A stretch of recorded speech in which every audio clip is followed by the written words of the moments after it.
Baba wa mbinguni, tunakushukuru na kulibariki jina lako. Wakati huu na muda huu tena imetupendeza tuwepo katika nyua zako na watumishi wako. Tunaomba Bwana sasa Roho Mtakatifu mwenyewe ambaye ndiye mwalimu mkuu aweze kusema nami, aseme na watu wako. Amen. Tukijua kwamba katika maisha haya Yesu alipokuja duniani, hasa zaidi ugomvi wake mkuu alikuwa ni shetani pamoja na wachawi. Bwana, tunakusihi sasa tuelekeze yale ambayo Mungu tukijua kwamba atatufanya tuwe imara katika maisha yetu ya wokovu, ili tuweze kusaidia na watu wengine ambao Bwana bado hawajapata hiyo injili katika jina la Yesu. Amen. Kwa machache haya pokea sifa na utukufu katika jina la Yesu. Amen. Amen. Naomba tukae. Leo tunataka tuzungumzie jambo dogo, tunaweza tukaa tumelizoea au tunalisikia, kwa sababu kila mwanadamu aliyezaliwa ametoka kwenye mila, ametoka kwenye mizimu. Ndio maana ujumbe uliowekwa mkuu kabisa kwenye nembo ya semina hii ni ukombozi kutoka katika nguvu za giza. Haleluya. Kwa nini amezungumza hivi? Hata Yesu Kristo alipokuja duniani, jambo kubwa alikuwa anagombana na wachawi. Alikuwa anagombana na mapepo. Ndio maana unaona alikuwa anafungua watu waliopagawa na mapepo. Alikuwa anafungua watu ambao wako katika hali mbaya. Hivi kwa nini haya mapepo yanamuingia mwanadamu? Na kwa nini hizi roho zinamuingia hata aliyookoka? Ni sababu zipi? Tunaweza tukajiuliza, je, uchawi nani anayeujua? Hata hapa tuweze kuulizana, hata mzee nikuulize uchawi ukoje? Uweze ukaeleza. Nani anauelewa uchawi? Lakini maandiko yanazungumzia habari ya uchawi. Maandiko yanazungumzia habari ya mapepo. Maandiko yanazungumzia habari ya walogaji. Maandiko yanazungumzia habari wanaopanda mapepo, waliokuwa na nguvu za giza. Lakini ukiangalia hayo maandiko yanatufundisha nini? Ni kwa nini yapo? Na uchawi unakuwaje? Yule mtu anakuwa ni mchawi. Haleluya. Amen. Lakini wengi hatuelewi. Wengi hatufahamu kwamba uchawi ni nini. Lakini kwa maandiko ya semina hii ambayo tumeweka kwamba ukombozi kutoka katika nguvu za giza na uchawi. Haleluya. Na andiko kubwa ambalo limewekwa mahali pale ni Wafalme wa Pili sura ya 9 na mstari wa 22. Nadhani hilo lote tumelisha lisoma. Lakini nachotaka nizungumze, tufungue kitabu cha Kumbukumbu la Torati 18 mstari wa 11 mpaka 13 ili niunganisha hapo tuweze kuangalia kwa makini. Hao watu wanaofanya uchawi mara nyingi wanaogopwa sana duniani. Hata mtaani kwako inawezekana yupo. Unamuogopa kupita maelezo. Yaani unaogopa kitu ambacho ni mwanadamu mwenzako. Ni kwa sababu tu wameweka utisho wa mapepo kwenye sura zao. Kauli zao zinakuwa ni mbaya anapokutamkia wewe. Kwa sababu ulishaambiwa huyu ni mchawi, basi unamuogopa kwa namna yote ile. Bwana Yesu apewe sifa. Amina. Kumbukumbu la Torati naona mmoja nisomea hapo kama amepata. Ile sura ya 18 mstari wa 11. Kumbukumbu la Torati sura ya 18 na ule mstari wa 11 mpaka 13 naweza kuunganisha na andiko hilo. Biblia inasema Kumbukumbu la Torati sura ya 18 mstari wa 11. Wala mtu arogae kwa kupiga mafundo, wala mtu apandishaye pepo, wala mchawi, wala mtu awaombaye wafu. Kwa maana mtu atendaye hayo ni chukizo kwa Bwana, kisha ni kwa sababu ya hayo Bwana Mungu wako anakukuza mbele yako. Uwe mkamilifu kwa Bwana Mungu wako. Haleluya. Amen. Anasema asiwepo mtu wa namna hiyo, arogae wala mwenye kupiga mafundo, wala mtu apandishaye pepo, wala mchawi. Ukiangalia hapo kuna vitu kama viwili vya msingi. Yule anayeroga, apandishaye pepo na mchawi. Sasa hapo tunaweza tukatafakari, mchawi ni nani na anayepandisha pepo ni nani? Haleluya. Amen. Shetani yuko ya hivi, anapoingia ndani ya mto, anapomwingia yule mto, anapopanda lile pepo, unazungumza na kitu ambacho wewe hukioni. Unazungumza na nguvu ambayo haionekani, ila unamwona mtu ndiye anayeongea. Sasa anapoongea lile pepo huwa halimlogi mtu. Ule uchawi ni maneno yanayotamkiwa. Haleluya! Maneno yanayotamka, ule ndo uchawi. Hiyo ndo asili ya uchawi. Ni kwamba, hebu angalia mama mzazi akitaka kumloga mtoto wake, anakuambia mtoto, kama unisikii, hili tumbo unaliona. Mtoto ataangalia, hili ziwa sumenyonya hapa, nitakuona. Yule mtoto siku mbili anakuwa kichaa. Mshawahi kuona hiyo? Ni matamko, manuizo ndio yanayosababisha yule mtu anapata madhara. Yale manuizo tu, kwa sababu yule shetani amepanda. Alipopanda kwa yule mtu, amesema na wewe umekaa pale unamsikiliza, halafu anaondoka. Yule mtu anakuuliza nimesemaje, wakati wewe umemwendea yeye. Kwa hiyo lenyewe lile linaondoka. Kwa hiyo wewe mwanadamu ndio unaenda kumuua mwenzio kwa kunuiza. Bwana Yesu apewe sifa. Na katika manuizo anaenda akachota hata nyayo yako tu. Akishachota ile nyayo, akaenda nao, akautamkia yale maneno, akaweka na sadaka juu yake. Tayari wewe unaathirika. Na walokole wengi ndivyo tumeshakuwa, ni hivyo hivyo. Uchawi wakati mwingine unaingia kupitia ndoto. Unaota unashiriki mapenzi na mwanamume, unaota unashiriki mapenzi na mwanamke, unaota uko mahali baharini, unaota uko makaburini, unaota uko kwenye milima, unaota uko kwenye mizimu, unaota uko na bibi yako ambaye amekufa miaka mingi, unaota uko na mama mzazi ambaye amekufa miaka mingi. Tayari ule ni uchawi, ile roho inaingia. Bwana Yesu apewe sifa. Na leo tupo mahali wote hapa tulipo mahali hapa, wako wengine wenye shida namna hiyo. Umeombewa leo nataka mtoto, unaenda unaota kwamba nimepata mtoto, na uje kutoa na ushuhuda. Huyo mtoto kakuwa sangapi?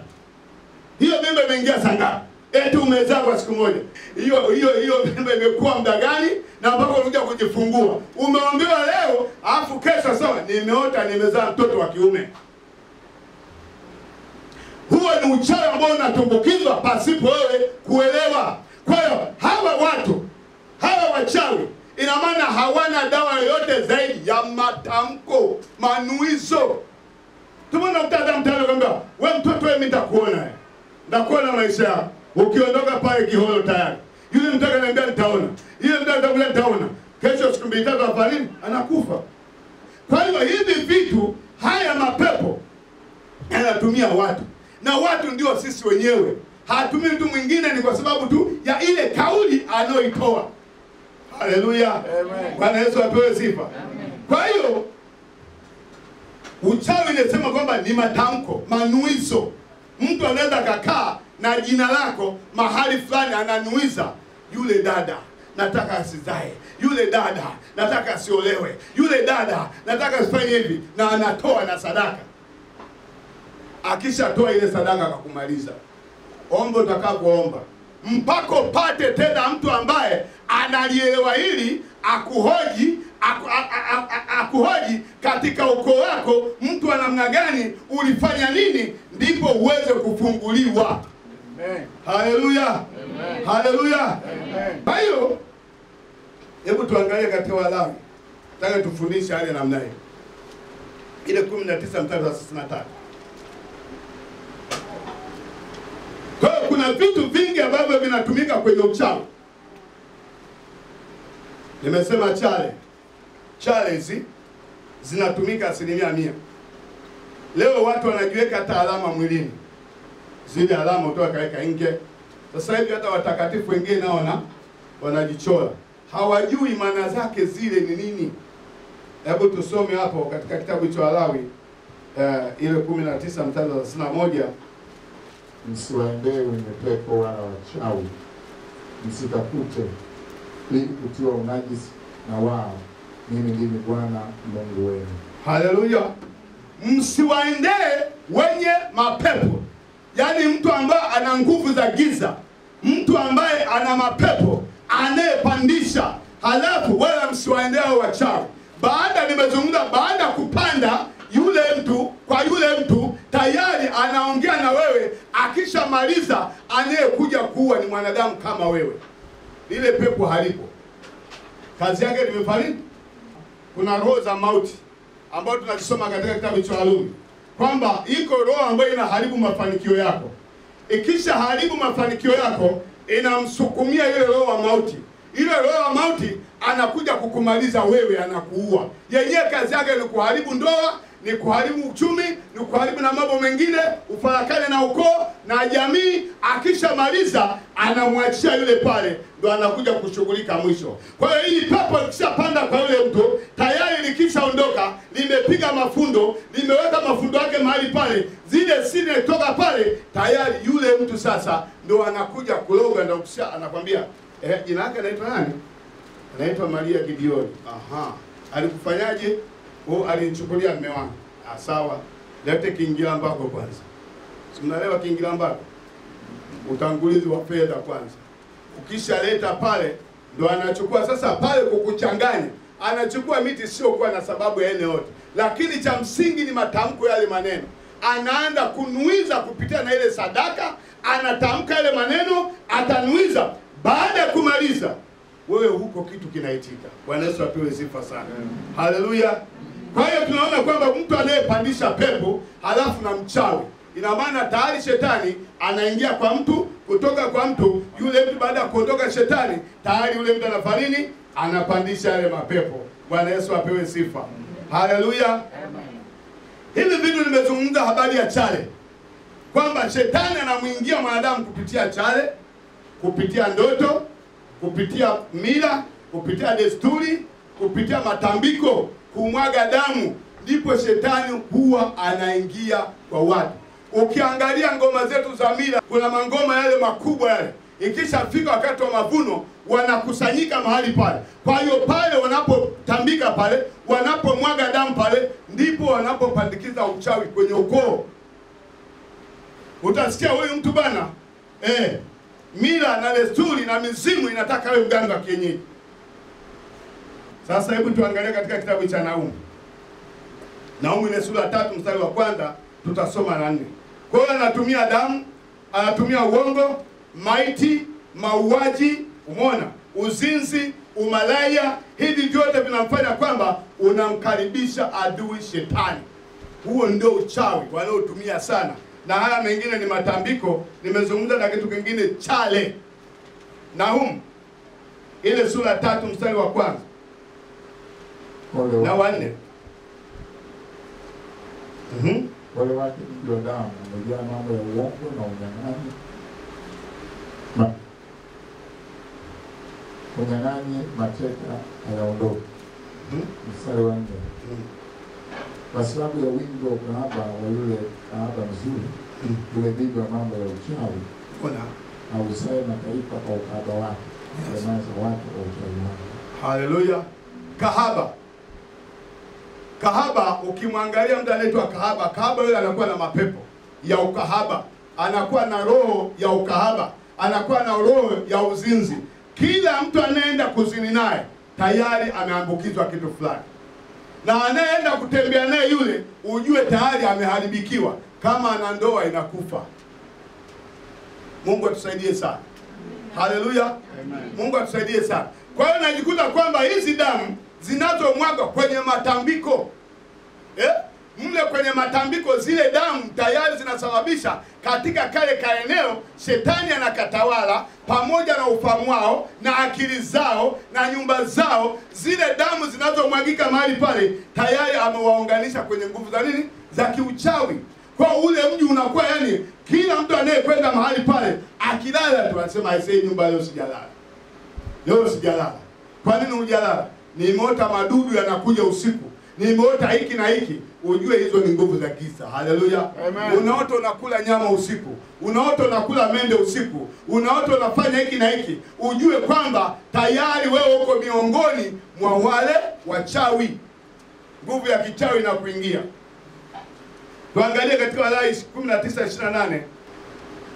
Walawi 19:28. 19:28 Walawi. Kwa ndugu zangu, leo tunazungumzia kulingana na ujumbe wa jana ambao tumejifunza lakini leo nataka tuzungumzie. Yes. Kwenye Mambo ya Walawi sura ya 19 mstari wa 28. Yeah. Msichanje chale yoyote katika nyama ya mwili wenu kwa ajili ya wao. Wala msiandike alama miili mwenu. Haleluya. Msichanje chale yoyote katika miili ye. Nani hajachanja chale tangu azaliwe? Ni wawili tu. Bwana Yesu apewe sifa. Haleluya. Lakini wengi tumechanja. Amen. Wengi tumefanya nini? Tumechanja. Na asema usichanje chale katika miili yenu wala kuandika alama katika miili yenu. Kwa hiyo maana zile chale zinaashiria, unajua unapoenda kwa mganga, unapochanja ile damu inayotoka mahali pale, tayari amekuunganisha kwenye familia ya kichawi. Kila unapokaa chochote kinachotokea, utasema nenda kwa mganga kienyeji. Alafu unakuwa na shuhuda na wengine. Unawashuhudia na wengine waende pale. Mtu ametafuta muda mrefu kuolewa au mtoto anakuambia ukienda kwa yule mama mara moja tu. Na hao watoto ndugu zangu huwa hawadumu. Bwana Yesu apewe sifa. Amen. Huwa hawafanyi hawadumu kwa sababu ile pepo huwa mara nyingi linahamisha mimba kwa mtu, linakupa wewe, halafu ukifungua ile mtoto anakaa muda mchache anafanya nini? Anafariki. Bwana Yesu apewe sifa sana. Kwa nyinyi ambao tulichanja chale tunazifuta leo. Haleluya. Hazitakuwepo tena. Ni kwa sababu umeshaokolewa, ni kwa sababu umeshatakaswa, ni kwa sababu umeshasafishwa, ni kwa sababu umeoshwa na damu ya Yesu Kristo. Tayari toba yako wewe unaondolewa zile chale, hata kama utaziona. Lakini haziwezi kufanya nini? Kazi. Haleluya. Labda mfano ni kwamba mwanadamu yote anapookolewa, hata ukiokoka leo, nguo hazibadiliki, nywele hazibadiliki, sura haibadiliki, mwendo haubadiliki, tabia haibadiliki. Kinachobadilika ni ile hali tu ya ukiri kwamba nimeokoka, lakini kila kitu unacho. Haleluya. Kwa hiyo tayari wewe umo miongoni mwa tofauti na watu wengine, kwa sababu ukiri wako utaanza kuwashuhudia watu, mwenendo wako utabadilika, mavazi yako yatabadilika, tembea yako itabadilika. Ulikuwa mkali utakuwa mpole, ulikuwa mkorofu korofu unaisha. Ni kwa sababu ndio hicho tu, lakini hivi vitu vingine vyote viko vile vile. Bwana Yesu apewe sifa. Amen. Haleluya. Amen. Tunaona mtu mmoja katika Agano Jipya. Alikuwa anaitwa Simoni. Simoni alikuwa ni mchawi katika Samaria yote nzima. Aliogopwa. Alitikisa. Yaani kuanzia mtoto mpaka mtu mkubwa. Ina maana kile wakitamka. Ndio maana wakati mwingine hata kuna huduma zingine si kwamba anatamka na anakulaani tu. Ni kwamba anakuambia ukiingia pale, ukihama pale, hautakuja kufanikiwa, utakuwa kichaa. Hebu utaondoka. Mzee unaweza kaondoka. Kwa sababu tayari amepanda kitu. Na kwa sababu hujui maandiko, hujui kusoma, hujui andiko alikai penye kweli hutaki kukaa, tayari unatengeneza kitu ambacho kinaumbwa ndani ya moyo wako, kwenye ufahamu wako. Kila ukitembea, nikiondoka pale na nitakuwa kichaa. Nikiondoka pale sitafanikiwa. Kwa hiyo utaendelea kufanya nini? Utaendelea kugunga. Bwana Yesu apewe sifa. Jambo jingine ni kwamba watu kwenye kweli wanakimbia. Kwenye kweli wanafanya nini? Wanapakimbia. Tayari unapokimbia kwenye kweli, unataka kwenye uongo, unaharibikiwa maisha yako. Huyu Simon alikuwa ameitikisa ile nchi. Na uchawi huo unakuza jambo. Huo unakuza nini? Jambo. Shetani anachofanya akisha kuja, hata mganga kienyeji kwenye mji ule, anachofanya anatupia ugonjwa ambalo ni pepo. Akisha tupia ule ugonjwa, tayari ile roho inatafuta mtu mwingine, inaenda kumleta kwa mganga nani? Wa kienyeji. Akishafika pale, tayari yule mtu akishafunguliwa, yule imeshakuwa ndio nini? Ndio chambo. Sasa kama mapepo yanatuzidi akili, sisi inakuwaje? Kwa nini sisi tusifanye namna hiyo? Haleluya. Tunaishi na wagonjwa, tunaishi na watu wa kansa, tunaishi na watu ambao wamekata tamaa, watu ambao wazazi wamevunjika. Ni hatuwezi kuwashuhudia kwetu tukawaleta hapa kufanywa maombi wakafunguliwa, ikawa ni chambo kwa ajili ya kuokolewa familia yao. Bwana Yesu apewe sifa. Hatuwezi kweli. Hebu jichunguze eneo lako unaloishi. Hakuna mchawi pale. Eneo lako unaloishi hakuna mtu mwenye shida, mwenye magonjwa. Eneo lako unaloishi hakuna ambaye mtu ametaabika, yani amekata tamaa. Lakini wewe ni shuhuda unao. Ulishawahi kumshuhudia? Ulishawahi kumweleza? Ulishawahi kumtamkia kwa ujasiri kwamba jamani nyie, Yesu anaponya, na kama anaponya mimi siwezi kukuponya mimi, lakini nasema hivi, Yesu anaponya, twende kanisani. Tena kwa ujasiri, sio kwa uoga, ni kwa ujasiri. Unaenda mahali pale, akija kuomboa yule mtu afanye, anafunguliwa. Bwana Yesu apewe sifa. Kwa huyu mchawi wana tabia kukuza jambo. Unaweza ukasoma tu Matendo ya Mitume 8:9 mpaka 23, unaelewa jinsi. Ndio maana sema maandiko mengine tunayafahamu vizuri ili niweze kumalizia ujumbe wangu. Kwa uchawi uko ndani ya kanisa leo. Kwa Galatia alisema kwamba enyi ni nani aliyewaloga? Kwa nini alizungumza hilo mtume Paulo? Kwa sababu walikuwa wamempokea Kristo. Na hata wewe unaweza kukaa shahidi, nani aliyekuloga? Mpaka leo unasuasua ibada, mpaka leo labda utoe fungu la 10, mpaka leo utoe sadaka, mpaka leo uwahi ibada, huwahi kufanya kazi za kanisa. Ni nani aliyekuloga? Inawezekana katika jamii iliyokuzunguka ndio waliokuloga. Amen. Kwa sababu mnaenda kila siku kanisani, nimepata faida gani? Mnaenda kila kitu kanisani, nimefunga vilemba, unapata faida gani?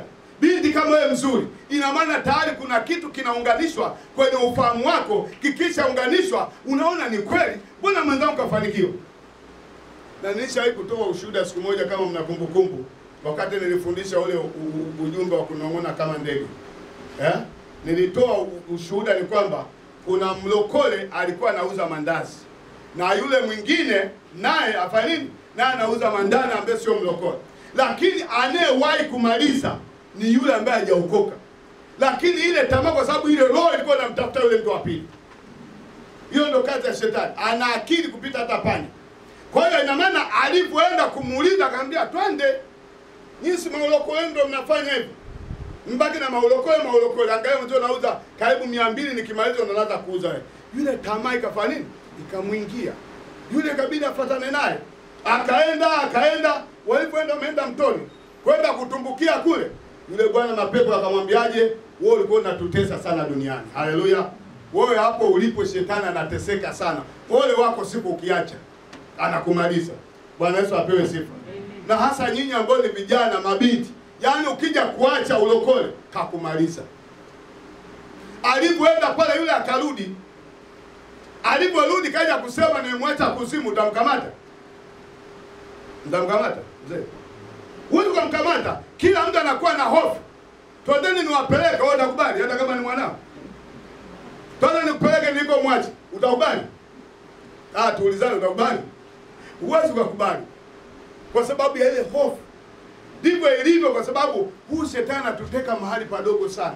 Na hasa tunapopitia kwenye ziki, kwenye misukosuko, kwenye mapito, kwenye majaribu, ndo pale pale anapoingia nani? Adui. Mungu atusaidie sana. Mungu atusaidie sana.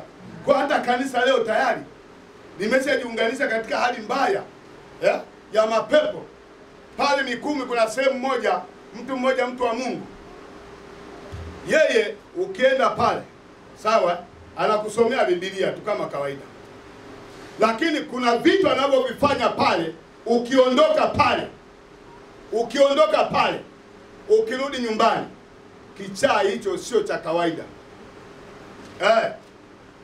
Kichaa hicho sio cha kawaida. Unaweweseka tu, unatakiwa uende kule. Kwa hiyo ina maana kila siku utapelekwa kule. Kila siku utaenda kule. Nini takutafuta? Anatafuta mali zako. Bwana Yesu apewe sifa. Kwa hiyo nilisema unaweza kujisomea hali ya namna hiyo. Nataka sasa tuangalie tu jambo dogo ili tuweze kwenda kwenye maombi. Kwa hiyo hufanya watu kuwa wajinga katika ile eneo. Hufanya watu kutokutii kweli ya Injili. Unajua wakati mwingine wokovu huwa tuseme kama tunauzoea, tunakuwa kama tumeuzoea, ile hofu ya Mungu ya ndani inakuwa haipo. Yaani tunazoea. Yaani sasa kwenye ndoa watu wanapooana, wale watu wanakuwa napendana kupita maelezo. Lakini wanapozidi kwenda, akizaa mtoto wa kwanza, ile hali huwa inafanya nini? Inapungua. au nakosea? Iko sawa sawa? Na ndivyo ilivyo wakati mwingine kwenye wokovu tunakuwa na mazoea kwa sababu ya ile kweli tunaifanya kwamba hamna kweli. Kwa hiyo jambo la tatu, huanza katika roho lakini ule mtu anamaliza katika mwili. Ukisoma ile Wagalatia ile sura 3 mstari wa 3, tunaanza katika roho tunamalizia katika mwili. Na ndivyo ilivyo. Wewe mwenyewe ni shahidi, inawezekana ulianza na mwenzio lakini leo hayupo. Leo hunaye tena. Uko mwenyewe peke yako kwa sababu alianza ile namna hiyo. Jambo la nne ni kwamba watu hung'ang'ania mapokeo. Na dini yangu, dini ya baba zangu mimi siwezi nikaacha. Kwa sababu baba nilimkuta, babu nilimkuta, babu nilimkuta, bibi nimemkuta, mama nimemkuta. Na hata unaposhuhudia yule mtu anasema mimi siwezi nikaacha, ni kwa sababu ya mapokeo. Na hata tunapookoka yale mapokeo yako pale pale, bado tunaenda kwenye matambiko. Kuna ushuhuda wa dada mmoja lokole amehitaji mtoto muda mrefu sana. Sitamtaja jina kwa sababu mwenyewe nimemfanyia huduma pale pale Kilombero. Lakini yule dada unapomfanyia huduma ya maombi, anaenda kwao kwenye mizimu yao. Akishaenda kule, wale watu wanamwambia, wewe achana maulokole kwanza bwana, wewe hapa. Anasema Mungu jisaidie, naye atakusaidia. Manielewa? Imepita takribani mwaka mzima. Ikabidi mwezi uliopita nikamuita nikamwambia, wewe unaenda kwenye mizimu ya kweli. Unaenda kwenye mizimu ya kweli. La, kama unaenda kwenye mizimu ya kweli, hautakuja kufanikiwa. Utakufa bila mtoto. Na ile hofu ikafanya nini? Ikamwingia, akatubu. Akatubu, akazungumza kila kitu na vile vitu alivyopewa, zawadi alizopewa, kila aina akaleta pale tukachoma moto. Nataka nikwambie sasa hivi tunategemea labda kwenye mwezi wa 4 au wa 5 kujifungua. Haleluya. Unajua wakati mwingine toba inasaidia. Kujieleza ukweli inasaidia. Dokta usipomweleza ukweli atakupaje dawa iliyo sahihi? Atakupaje dawa iliyo sahihi? Lakini shida tunaona aibu kujielezea ukweli kwa sababu ulishapewa vitu ambavyo vinamwambia hata kama umeokoka hivi vitu usitupe. Vitakusaidia kwenye maisha yako. Sasa ukija kwa mchungaji huwezi ukaeleza yote. Tena napenda dini moja ambayo ukienda kutubu unaeleza mpaka ulichofanya. Sasa vitu vya namna hiyo hatuwezi tukatoboa ndugu zangu. Bwana Yesu apewe sifa. Kwa hiyo lazima tuwe makini katika ile namna hiyo, tusipokee mapokeo ambayo inatufanya kwamba tuwe mbali na Mungu, ili yale mapokeo yanatupeleka mahali pabaya. Kwa hiyo uchawi wakati mwingine mtu namuingia huota huita ile roho mtu na kuilani, anaita ile roho yako alafu anailaani. Yaani wazungumza ndio huo uchawi siku zote. Tembea na kujua kwamba matamko yako ni laana kwa mtu mwingine. Kauli yako ni laana kwa mtu mwingine. Kauli yako ni kumfungua mtu mwingine. Kauli yako ni kusababisha familia kafunguliwa. Lakini kauli yako inaweza kusababisha watoto. Hata mtumishi wa Mungu hapo huwa anasema usimuite mtoto mbwa. Sina maana. Hata ukimuita mtoto mbwa, yule mtoto ataishi kiumbwa mbwa. Mungu atusaidie sana. Kwa hiyo hali ya namna hiyo huita roho ambaye anaanza kuilani. Jambo lingine hushambuliwa katika mishale ya ndoto kama nilivyozungumza. Zile ndoto, ndipo shetani anapoingia. Yaani unaota kitu ambacho uko Ulaya, umeolewa na mtu mzungu. Sasa hebu jiulize, uko Tanzania alafu umeenda kuolewa Ulaya. Hebu jiulize. Ukiamka asubuhi akili yako hata kwenye maombi huwezi ukaomba. Huwezi ukaomba. Akili yako imeshafanya nini? Tayari ile patikiza hali ya roho ya kiuchawi. Inafika hatua yale mapepo yataongea na wewe. Halafu hawa hutumia mwanasesele. Mwanasesele na anamjua.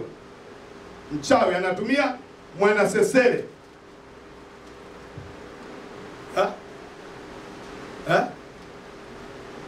Nini? Ongea tu. Mdoli.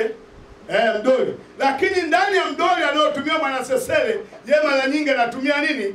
Anatumia magonjwa. Unielewa? Huyo ndo mwanasesele. Ndio anayetumia. Anapotumia ule ugonjwa unaokuja kwako, tayari unakuwa kichaa. Anatumia anatumia wakati mwingine kukupumbaza wewe katika maisha yako au biashara yako isiweze kufanikiwa. Anaweza akakutumia wewe akakupumbaza hata kwenye ibada, ukakata ghafla kabisa, hutaki kusikia habari ya ibada. Huyo ni mwanasesere. Kwa lugha ya kawaida wanasema ni mdoli, sawa, lakini yeye anatumia kwa njia za namna hiyo. Bwana tusaidie sana. Kwa hiyo hutumia vumbi la udongo, ndio ile mtu anachota ile vumbi alafu analipeperusha. Ameshalilaani tayari na yule mtu ameshatoa sadaka. Na wakati mwingine tujifunze kwenye matatizo yetu. Nisikize vizuri. Kwenye matatizo yetu sugu tujifunze kutafuta sadaka wewe mwenyewe pasipo kushawishika na mtu yoyote.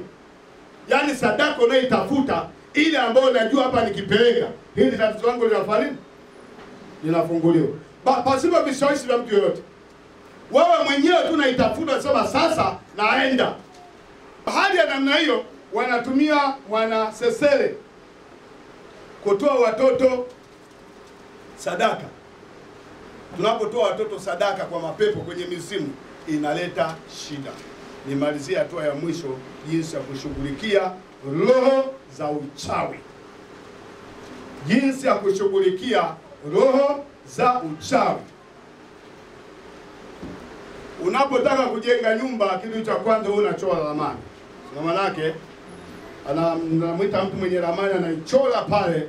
Akishaichora hapo anakuja mjenzi anaanza kuangalia ile ramani. Na ramani usipoiangalia inaweza kukusumbua. Kwa sababu akichora amesimama hivi na ukaiweka hivyo itakusumbua. Lazima uigeuze tofauti na jinsi alivyokuwa ameiweka.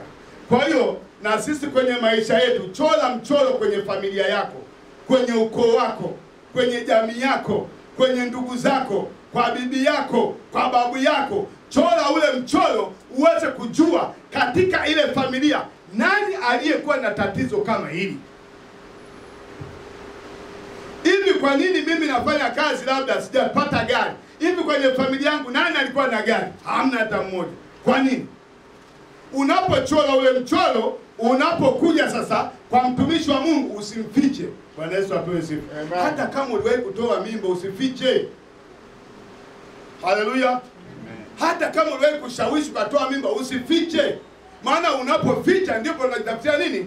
Madhara. Kwa hiyo unachora ule mchoro wa kifamilia, tayari ukija mahali pale unaombewa, lile tatizo linaondoka, nguvu za giza zinaondoka, uchawi unaondoka na kila teso linaondoka. Bwana Yesu apewe sifa sana. Inawezekana wazazi wako walienda unajua hivi vitovu hivi mara nyingi huwa nazungumza kwamba tuwe tunaangalia huwa tunaviweka staili ipi mtoto anapozaliwa. Mtoto anapo na uangalie kwenye ukoo wako, utampelekea bibi, huyo bibi ana tabia zipi? Alikuwa na tabia zipi? Alafu unachukua unampelekea kitovu nani? Bibi. Hivyo ukija kuitwa bibi, alafu nani atakuletea wewe? Bwana Yesu apewe sifa. Kwa hiyo lazima tuangalie hivi vitu huwa vinaleta madhara kwa baadaye. Kwa sababu pale hutaona ila kwa baadaye. Na kama hivyo ambapo tumekuwa tunakuwa na mateso namna hiyo. Hilo ni jambo la pili, fanya toba. Ufunuo 2:20. Fanya toba. Haleluya. Toba ya nguvu. Toba yenye kuamanisha. Toba yenye maumivu. Toba ya kulia. Toba ya manunguniko, ya kunungunika habari ya lile tatizo, kunungunikia Mungu. Sasa shida huwa hatufanyi toba ya ndani, tunafanya ile ya juu. Unaielewa toba ya ndani? Toba ya ndani ni ule uchungu ambaye kama unavyoona mtu kafiwa na mzazi wake. Ndipo inatakiwa toba namna hiyo. Yaani wakati mwingine sisi tunafanya kazi Sikiliza vizuri. Una tatizo lako unafanya kazi. Lakini wakati mwingine lile tatizo unaweza kuwa una tatizo na kazini usiende. Ukaenda kuomba ruhusa. Je, kwenye toba una tatizo leo unataka kufunguliwe. Kwa nini usiende kuomba ruhusa afu kajichimbia ukaanza kulia mbele za Bwana? Bwana Yesu apewe sifa. Mungu atafanya. Na jambo la mwisho, shughulikia chanzo ili kuzuia kuharibu. Sitasoma maandiko, naomba uandike, utasoma baadaye. Ayubu 5:12-13 sababu ya muda wangu. Ayubu 5:12-13 na Isaya 47:12-13. Shughulikia vyanzo Mti unapouona uwezo ukashughulika na matawi, lazima ushughulike na shina kwanza. Ili matawi yaweze kufanya nini? Ya tafuta vyanzo ni nini? Kile chanzo ni nini? Wakati mwingine zile ndoto mwe mnaweka kumbukumbu. Bwana Yesu apewe sifa. Kwa hiyo nimezungumzia jinsi ya kuyashughulikia. Lazima ufanye toba na uchunguzi katika familia. Fanya toba ya nguvu, Ufunuo 2:20, na ushughulikia vyanzo vya kuzuia na kuharibu hayo matatizo yako. Simama mahali hapo ulipo. Imo nguvu, nguvu, nguvu ya ajabu ndani mwa Yesu. Imo nguvu, nguvu, nguvu ya ajabu ndani mwa mwanako, ndo imo nguvu, imo nguvu, nguvu ya ajabu ndani mwa Yesu. Imo nguvu, nguvu, nguvu ya ajabu ndani mwa mwanako. Sema, Baba wa mbinguni, ninakuja kwako. Mimi ni mtoto wako. Uliyenizaa, uliyenikomboa, uliyenihamisha, uliyenitoa kwenye shimo la uharibifu, ulionihamisha kwenye dimbwi la mauti. Asante Bwana Yesu, kwa kupigwa kwako mimi nimepona. Kuanzia leo ninafuta kila matamko, kila laana, kila matamshi yaliyotamkwa juu yangu, iwe usiku, iwe mchana, iwe asubuhi, iwe mchapanda, iwe makaburini, iwe baharini, iwe kwenye ukoo, iwe kwenye mizimu, kwa jina la Yesu nafuta kwa damu ya Yesu Kristo. Kuanzia leo ninafuta, ninaharibu, ninakanyaga, ninaangamiza kwa jina la Yesu. Asante Bwana Yesu kwa damu yako, ikanitakase, ikanioshe, ikanifungue, ikaniweke huru katika jina la Yesu, ikanigange niwe mpya kuanzia leo. Asante Bwana Yesu.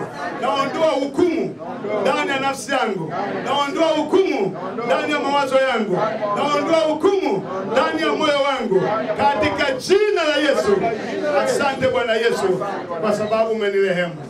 Kuanzia sasa mpya kwako, tawala maisha yangu katika jina la Yesu. Amen.